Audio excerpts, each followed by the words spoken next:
साजिद खान और नोमान अली की वाह वाह हो रही है। पाकिस्तान की डोमेस्टिक क्रिकेट की स्ट्रेंथ और डेप्थ की वाह वाह हो रही है। आकिब जावेद की वाह वाह हो रही है।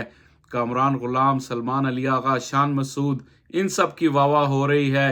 रिजवान को ना भूलें, रिजवान ने रन तो ज़्यादा नहीं किए लेकिन उनकी कीपिंग बहुत लाजवाब थी इस पूरी सीरीज़ में, मुश्किल विकेटों पे। उनको ना भूलिए। पाकिस्तान के लिए खुशी का मौका है क्योंकि पाकिस्तान की टीम काफ़ी अरसे बाद होम पे सीरीज़ जीती। एक जो डार्क इरा था जिसमें बहुत ही कुछ सेंसलेस किस्म के डिसीजंस हुए थे regarding pitch making, regarding combinations जो खेले गए या खिलाए गए, जिस तरह की पिचें बनाई गई, और वो इरा अपने एंड की जानिब जा रहा है। जैसे मैंने पहले भी कहा कि ये एक थिंकिंग तो थी पहले से ही कि आप इंग्लैंड की टीम को कैसे पकड़ सकते हैं होम कंडीशंस पे, लेकिन वो कंडीशंस प्रोड्यूस करना, उस हिसाब से टीम सेलेक्ट करना और फिर उन प्लेयर्स का एग्जीक्यूट करना इस प्लान को, ये सारे मिलकर ही इस रिजल्ट का बायस बने। आप ये नहीं कह सकते कि जी आकिब जावेद ने आके कोई नया फार्मूला दे दिया। फार्मूला पुराना था लेकिन उनकी जो क्रेडिट उनको बनता है वो इस चीज़ पे कि वो डटे रहे और उन्होंने मेक श्योर किया कि उसको एक्सिक्यूट करवाया जाए। उसके लिए टीम सिलेक्शन और कंडीशंस की प्रेपरेशन जो है वो काफ़ी डिसाइसिव नेचर थी। उनकी जो डिसीजन मेकिंग है उसकी मैं ज़्यादा दाद दूंगा। प्लानिंग तो आपको पता है कि ये प्लान कोई नया नहीं था और प्लानिंग के लिए ज़्यादा मुश्किल आजमाइशें पाकिस्तान टीम को आएंगी अब जब ऑस्ट्रेलिया का टूर है और उसके बाद साउथ अफ्रीका का टेस्ट टूर है, तो उन चीज़ों पे होगी। लेकिन जाहिर है पाकिस्तान को पहले टेस्ट में जिस तरह की शिकस्त हुई उसके बाद पाकिस्तान को ज़रूरत थी, पाकिस्तान क्रिकेट को ज़रूरत थी, शान मसूद को ज़रूरत थी कि इस तरह की एक सीरीज़ विक्ट्री मिले, और जिस तरीके से वो अचीव हुई वो बहुत ही लाजवाब थी। प्लेयर्स को आपने क्रेडिट इसमें सबसे ज़्यादा देना है। जैसे मैंने शुरू में कहा, साजिद और नोमान, आप उनकी स्किल के बारे में बात कर सकते हैं, उनकी लिमिटेशंस के बारे में बात कर सकते हैं, लेकिन एक चीज़ जिस पे आप बिल्कुल बात नहीं कर सकते और उसमें 10 में से 10 नंबर इन दोनों प्लेयर्स को मिलेंगे, वो है उनका जो कैरेक्टर है, उनका जो टेम्परामेंट है, उनका जो रिजॉल्व है।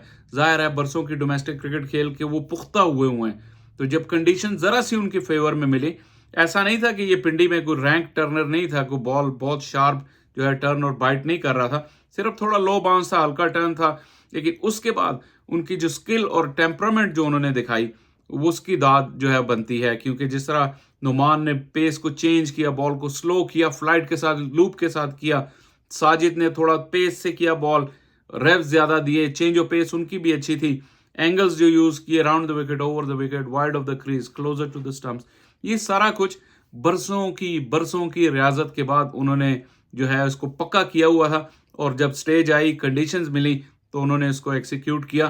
तो hats off to both of them. इसके अलावा बैट के साथ भी इनका रिजॉल्व आप नहीं भूल सकते।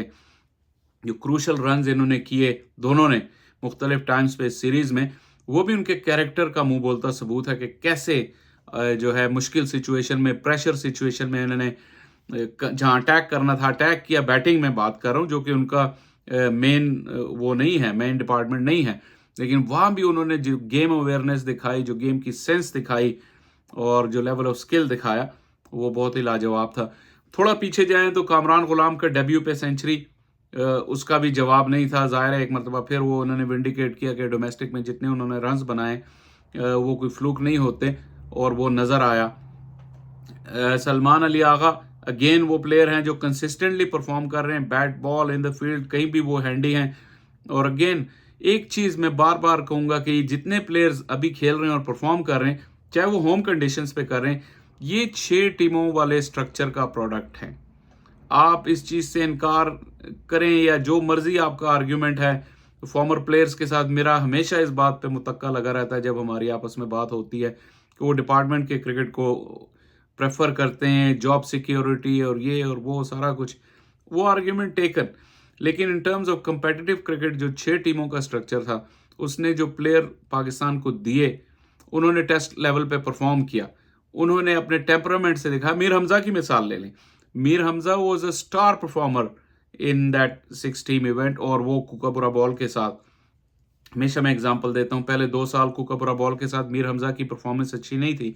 उससे पहले ग्रीन टॉप विकेट्स पे दूसरे लोकल बॉल्स के साथ उनकी एवरेज और जो स्ट्राइक रेट था वो बहुत ज़बरदस्त था। लेकिन कुकाबुरा से कंपेटिटिव क्रिकेट में उन्होंने स्ट्रगल किया 2 साल, लेकिन जब उन्होंने स्किल्स बेहतर बनाए, जब उस लेवल पे उन्होंने परफॉर्म किया, तो उसके बाद आके पाकिस्तान के लेवल पे भी उन्होंने परफॉर्म कर दिया। एक और आप प्लेयर जो हैं उनको याद रखें कि खुरम शहजाद, तो तमाम ही प्लेयर्स अच्छे डोमेस्टिक स्ट्रक्चर की पैदावार थे। इस चीज़ पे हमें नज़र रखनी होगी। अभी डोमेस्टिक सीज़न शुरू हो गया हो, पाकिस्तान में शुरू हो गया है बल्कि आज ही, तो ये देखना होगा कि उसका लेवल और स्टैंडर्ड क्या होता है। इस दफ़ा टीमें तो बहुत ज़्यादा हैं, लेकिन क्योंकि एक 5 टीमों का चैंपियंस कप होना है, तो इससे आपको एक अच्छा मौका मिलेगा कि आप जो बेहतरीन टैलेंट है उनको टफ कंपटीशन से गुजारें। तो मुझे उम्मीद है कि जो वहाँ के परफॉर्मर होंगे वो भी आगे चल के पाकिस्तान के लिए अच्छा परफॉर्म करेंगे। बहरहाल आज की विक्ट्री साजिद और नोमान के नाम, जैसा मैंने कहा शान मसूद के नाम और पूरी पाकिस्तान की टीम के नाम, क्योंकि उन्होंने कौम को एक बड़ी खुशी दी है। पाकिस्तान की क्रिकेट से जो लविंग नेशन है वो काफ़ी परेशान थी मुसलसल शिकस्तों से, लेकिन सबके चेहरे खिल उठे हैं इस सीरीज़ विक्ट्री